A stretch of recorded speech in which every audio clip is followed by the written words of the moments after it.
Hi, this is Adam Kunzmiller with Board Game Geek at Gen Con 50, and I'm joined by Jason Huffman with Battle Hardened Games. And we're here to talk about 1750 Britain versus France, a game that he designed. So, what do we have here? Well, hey everybody. So this is a project that I've been working on for several years. I actually had different prototypes that I'd shown a couple years ago. Finally, this last fall, successfully got it kick-started, and we just finally fulfilled the backers to the pledges to our backers, and very happy about that. Congratulations. Oh, thank you very much. So what is 1750? 1750 is basically like a sandbox style, like LCG for this historic period. It's a two-player card game, also using dice, where you're going to be deploying units to different theaters around the world. You've got North America, the Caribbean, India, and Africa. You're going to be deploying units to those places. You're going to be attacking the opponent and trying to take control of those colonies. Those colonies will give you different exports.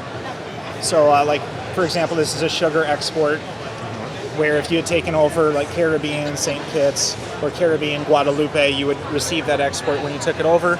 If you took it from your opponent, they would then lose that export. There's just like a lot of different things you can do. I wanted to have some symmetry basically between your options, so you can use more of a focus on the political objectives, where these are like every turn you get to attempt a political objective. If you roll equal to or higher than the die score, then you'll receive the benefits of that political objective. It can be military benefits, so you might get some units like Spanish Expeditionary Forces or forces released from Europe and deploy those. Or it could be economic benefits, such as different kinds of exports or gold that you receive every turn. One thing I guess I'll pause for a second and point out is that all the artwork is from this era. It's paintings from the 1700s. So that's one thing that I suppose makes it unique, or hopefully helps it stand out a little bit from other games that are out there.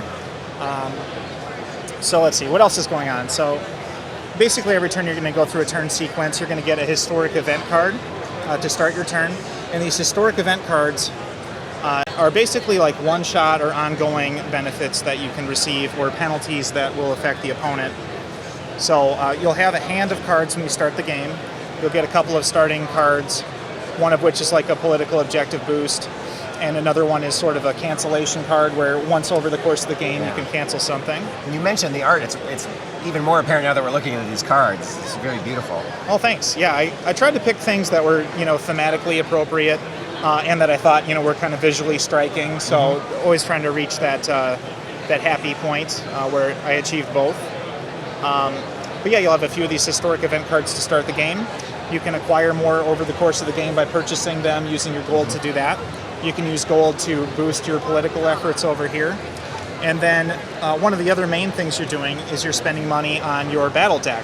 So you'll have a deck of cards, and these are your units that you'll use to go out and fight. And all of these are available from the start of the game. Their gold cost is in the upper left-hand corner. And some of them are famous leaders from that era of history. Other ones are sort of generic units like privateers, local allies, German mercenaries, and fortresses. And you're purchasing these things and bringing them out onto the table. And then ultimately, you'll be moving these units into battles where they'll use dice scores to resolve those combats. There'll be different sorts of bonuses associated with the different types of units.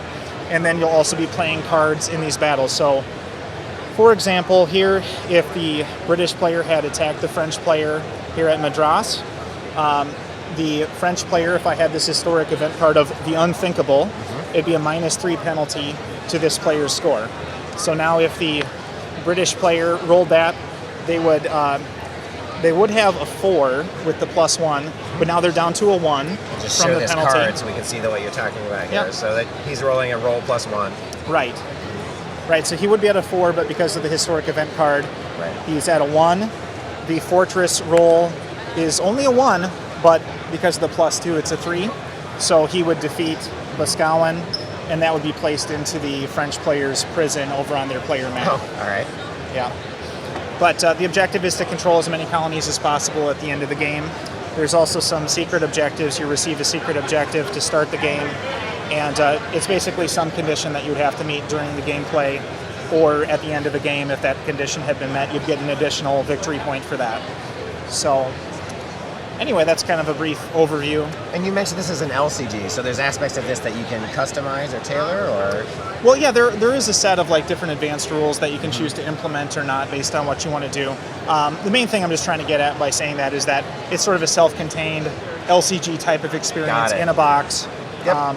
Yeah, and some of my inspiration, I used to be a big like Star Wars CCG player, so some of the layout is kind of like that. Some of the effects of the cards are kind of like that. Some of the unit fighting is a little bit Axis and Allies-ish, so there's a little bit of war game in here. There's a little bit of an LCG type of experience here.